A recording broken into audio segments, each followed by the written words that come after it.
الله الرحمن الرحيم. الحمد لله رب العالمين الرحمن الرحيم. الحمد لله رب العالمين، والصلاة والسلام على أشرف المرسلين وسيد النبيين سيدنا محمد وعلى آله وصحبه أجمعين، المبلغ عن رب العالمين أن زكاة العلم تبليغه. الحمد لله بنلتقي زي ما احنا متعودين في لقاء جديد مع كبسولات قانونية، بعض الأمور القانونية هنتكلم فيها ببساطة كده إن شاء الله قدر المستطاع. اتكلمنا عن العدة واتكلمنا عن أنواعها واتكلمنا عن نفقة العدة، والنهارده هنتكلم على حاجة مرتبطة بها بتقع بعد الطلاق أو حق للمطلقة، وهي المتعة. وأول حاجة هنحب نتكلم فيها أولا إن في بعض المحامين وبعض الزملاء بيخطئوا حين يسمون أن المتعة هي نفقة، يقول لك نفقة متعة. لا، هي اللي بتتسمى نفقة الزوجية، نفقة الصغار، نفقة العدة، نفقة الأقارب، لأنها تشمل المأكل والملبس والمسكن. لكن المتعة ما هي في التعريف زي ما هي جاية، إن هي عبارة عن تعويض الزوجة المطلقة عن طلاق زوجها لها أو إيقاع الطلاق منها. بنجبر خاطرها بهذا الأمر، فهو عبارة عن تعويض في شكل متعة بقدر ما استمتع بها.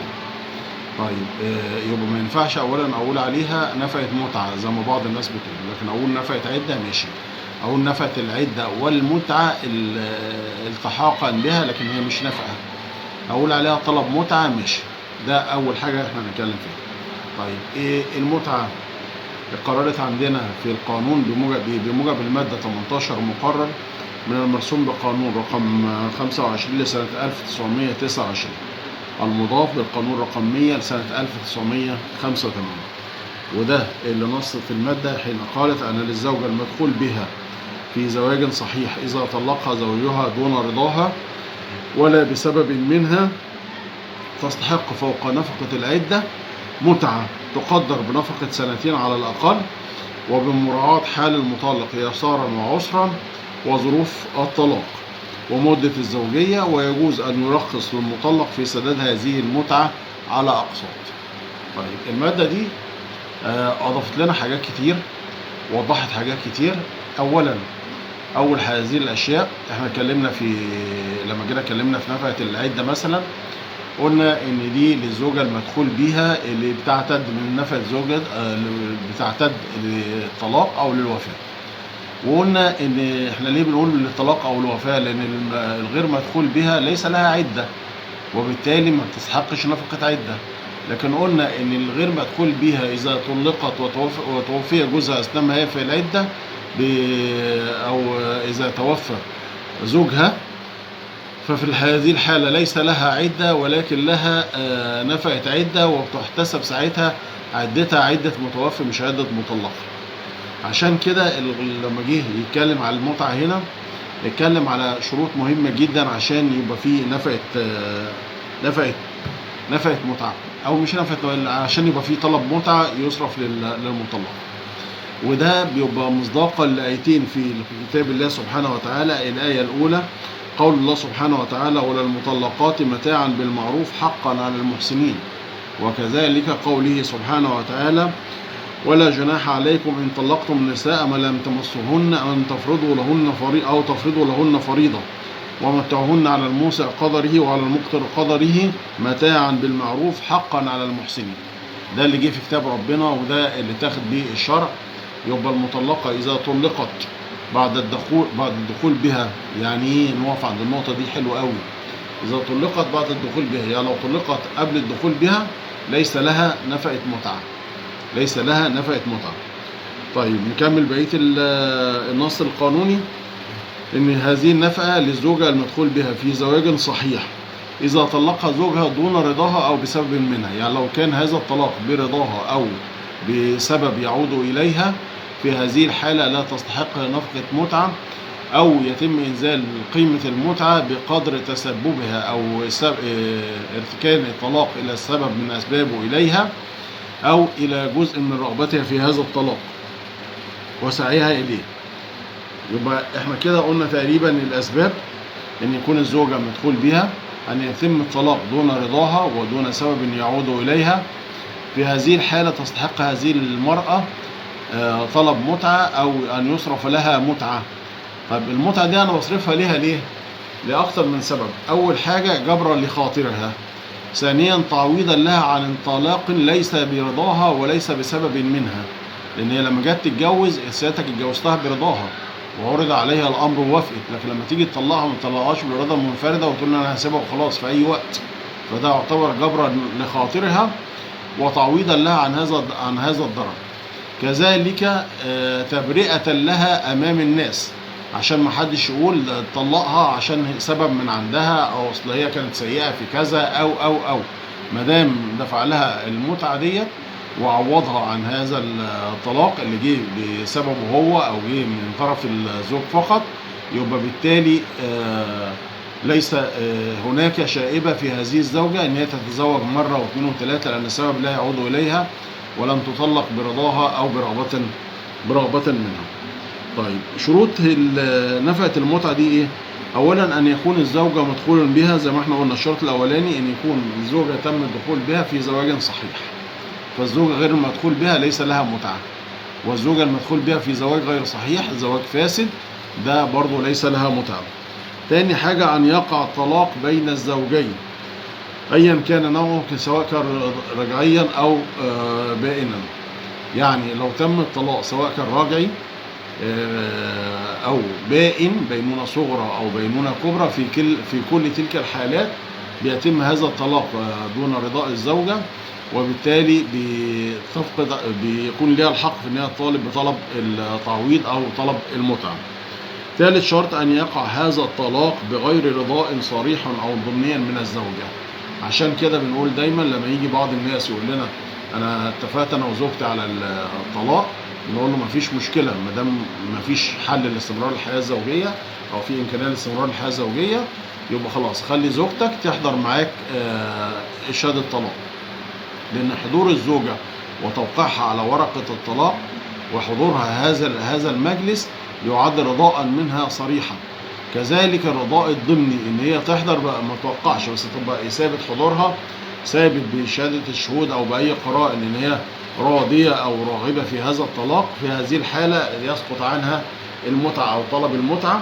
لكن اذا ثبت ان هذا الطلاق تم دون رضاها ودون طلب منها، يبقى ده خلاص ما فيش مشكلة ويبقى ليها هذا الحق في هذه المتعة. تاني رابع حاجة والشرط الأخير ألا يقع هذا الطلاق بسبب من يعود إلى الزوجة، يعني ما يكونش هذا الطلاق راجع إلى الزوجة، زي إن هي تكون مثلا كثيرة الإنفاق بشكل مبالغ فيه بحيث إن هي تكون مبذرة فيما عدا ذلك الكثير والكثير اللي قد يعود إلى الزوجة ويكون سبب الطلاق، اللي بمعناه لولا وجود هذا السبب ما لجأ الزوج إلى الطلاق. طيب مجرد ما الزوج بيطلق، لو طلق غيابي بيقعد ده قرينة، ده سبب وقرينة ان الزواج الطلاق تم بدون رضاء الزوجة وبدون موافقتها وبدون سبب بيعود اليه. طيب الزوج طلق غيابيا واثناء نظر دعوة المتعة قال لا ده في سبب رجع ليها، خلاص اصبح مدعيا وعليه اثبات ذلك، لازم ان هو اللي يثبت ان الطلاق تم بسبب ان يرجع الى الزوجة او كانت هي السبب الرئيسي فيه، او ان هذا الطلاق تم برضائها وبالاتفاق معها وبالتالي بيسقط عنها طلب المتعة. فبيبقى الاصل فيها ان الطلاق غيابي انه تم بدون رضاء الزوجة وبدون سبب يعود اليها، يعكس ذلك او ينفي ذلك ان يقوم الزوج بالادعاء بان الطلاق تم بسبب الزوجة او برضائها، وهنا بيكون عيب الإثبات واقعا عليه وعيب النفي واقعا على الزوج. طب دي الشروط بتاعة الطلاق بتاع طلب المتعة. امتى الزوجة تطلبه؟ الزوجة تطلبه بمجرد وقوع الطلاق غيابيا. طب حصل طلاق حضوري بحضور الزوجة، يبقى لا كده الزوج ده يعتبر قرينة على ان الزوجة كانت راضية بهذا الطلاق او ان هذا الطلاق تم اتفاقا بين الزوجين وبالتالي ليس لها الحق في المتعة. تم هذا الطلاق بحضور الزوجة وبسبب ثبت أنه من جانب الزوجة، يبقى خلاص ليس لها حق في المتعة. طب المتعة دي بتقدر بقد إيه؟ المشرع حددها، الحد الأدنى فيها سنتين، نفقت سنتين. الحد الأقصى لم يتحدث عنه المشرع، بالعكس ده مساحة كمان. قال لك الحد الأدنى سنتين. طب الحد الأقصى قال لك ده بيقدر بقى بعدة عوامل، منها مدة فترة الزوجية، الزوجين دول قعدوا مدة فترة زوجية قد إيه، منها يسار الزوج أو إعصاره، منها السبب في هذا الطلاق، منها هل كان يستطيع الزوج تفادي هذا الطلاق من عدمه أو الرجوع عن هذا الطلاق من عدمه. كل ده بيعد سبب من أسباب تقدير مدة المتعة. زي ما احنا قلنا الحد الأدنى بتاعها سنتين، الحد الأقصى بتاعها مفتوح، فيجوز للقاضي ان هو يحكم بما يشاء وفق المعايير اللي احنا قلناها ديت. جرى العرف في المحاكم ان الحد الأقصى بيبقى 5 سنين، لكن ده ليس قاعدة ملزمة لأن القانون لم ينص عليها صراحة، وإنما جرى العرف في المحاكم ان نفقة المتعة بتدور ما بين 2 إلى 5 سنين، لكن دي مش قاعدة آمرة ولا قاعدة قانونية، وإنما هو عرف.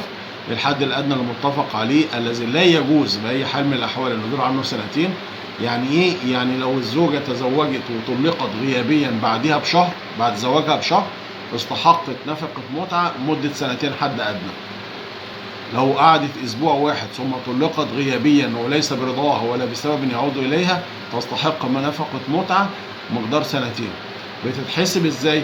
إذا كانت الزوجة نفس اللي احنا قلناه في نفقة العدة، إذا كانت الزوجة أقامت دعوة بتطالب فيها بالنفقة واتحكم فيها بحكم، يبقى خلاص بساعتها بيتحكم بمدة 2 أو المدة اللي القاضي بيحكم فيها مضروبة في عدد في المبلغ اللي قضي به بحكم نهائي بالنسبة للنفقة. طب الزوجة ما رفعتش، يبقى خلاص بتفوض المحكمة، والمحكمة بتقدر مضروبا في المدة اللي بتحددها المحكمة وبتقضي بها. الشاهد أو الواقع اللي قد تحدث إن قد الزوجة ترفع هذه الدعوة وتكون لسه ما رفعتش دعوة نفقة، وأثناء نظر هذه الدعوة يكون في دعوة منظورة بالنفقة لم يتم الفصل فيها بشكل نهائي. هنا بيتم وقف هذه الدعوة لحين الفصل بشكل نهائي في دعوى النفقة، لأن دعوى النفقة من الدعوى الأولية اللي هتقف عليها تحديد المبلغ الخاص بنفقة المتعة أو نفقة العدة. ففي كلتا الحالتين لو مرفوعة نفقة عدة أو نفقة متعة ومرفوع دعوة بالنفقة في المقابل ولم تصل إلى حكم نهائي بات، يبقى خلاص بننتظر أو بنوقف الدعوتين دول لحين الفصل في دعوة النفقة. ده تقريبا كل ما يتعلق بنفقة المتعة، أو مش بنفقة المتعة، خلينا نقول اللفظ صح تاني، بطلب المتعة أو بطلب الزوجة تعويضا في صورة مبلغ متعة الذي نص عليه المشرع في المادة 18 مقرر من المرسوم بقانون 25 لسنة 1929 المضافة بالقانون رقم 100 لسنة 1985. ده كل ما يتعلق بها بكيفية حسابها، من امتى تبدأ، تحتسب ازاي، الحد الأدنى والحد الأقصى، ايه اللي يحصل لو في دعوة نفقة مقامة. هذا كل ما يتعلق بهذا الأمر. لو في أي استفسار تحت أمركم، سواء تبعتوا لي في التعليقات أو تتصلوا شخصيا، أسعد بتلقي اتصالاتكم. وكان معاكم أخوكم ناصر البخت المحامي بالنقد. التليفون 0122 5160672. مع خالص تحياتي واحترامي للجميع، والسلام عليكم ورحمة الله وبركاته.